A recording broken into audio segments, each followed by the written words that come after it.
Hey y'all, I'm Renee and I'm a student activist with the 1 in 3 campaign. The 2018 1 in 3 Speakout, known as Justice for Jane, is beginning its second hour today. Amazing stories and amazing people. The 1 in 3 campaign was founded to ensure that people's real experiences with abortion are at the center of this nation's conversations around abortion care. Each year, we're honored to host this event where people share their real experiences with abortion, and they're shattering the silence and honoring the long traditions of sharing abortion stories as an act of political resistance. This year, the Speakout is dedicated to Jane Doe and all the people that are like her. Jane Doe is an undocumented immigrant minor being held in detention in Texas. Shortly after arriving in the United States, Jane learned that she was pregnant and sought to have an abortion. She followed Texas' burdensome laws, which require a waiting period, an ultrasound, and medically inaccurate counseling. As if that wasn't enough, as a minor without parental permission, she even had to convince a judge that she was mature enough to make the decision to have an abortion. Can you imagine being 16 or 17 years old and having to plead your case to a judge or be forced to carry a pregnancy to term? Jane did all of these things, and she was ready to have her abortion. But then an official in the Trump administration named Scott Lloyd stepped in and refused to allow her abortion.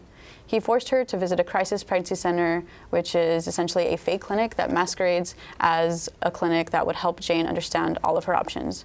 But instead, it uses scare tactics, and it shamed her to try and convince Jane to carry her pregnancy to term.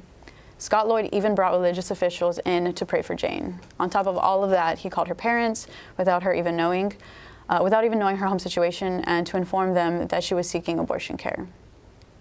Jane eventually had to sue to get her abortion. She won, and despite weeks of delay, ultimately the government had to comply with the court ruling.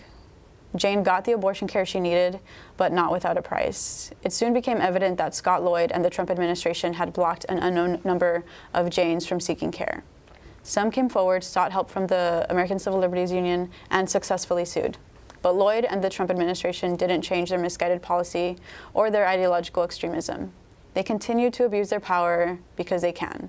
They continue to block vulnerable young people from seeking the abortion care that they need.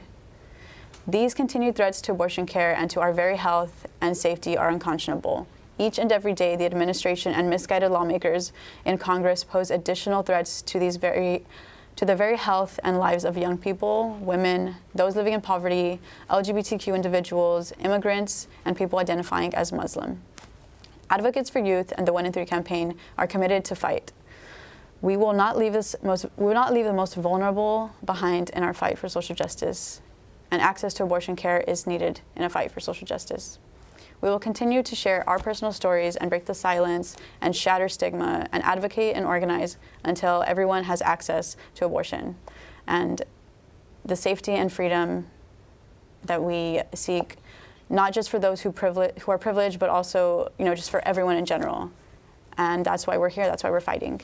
If you're watching this today and you would like to support the work of the 1 in 3 campaign, please visit 1in3campaign.org/donate.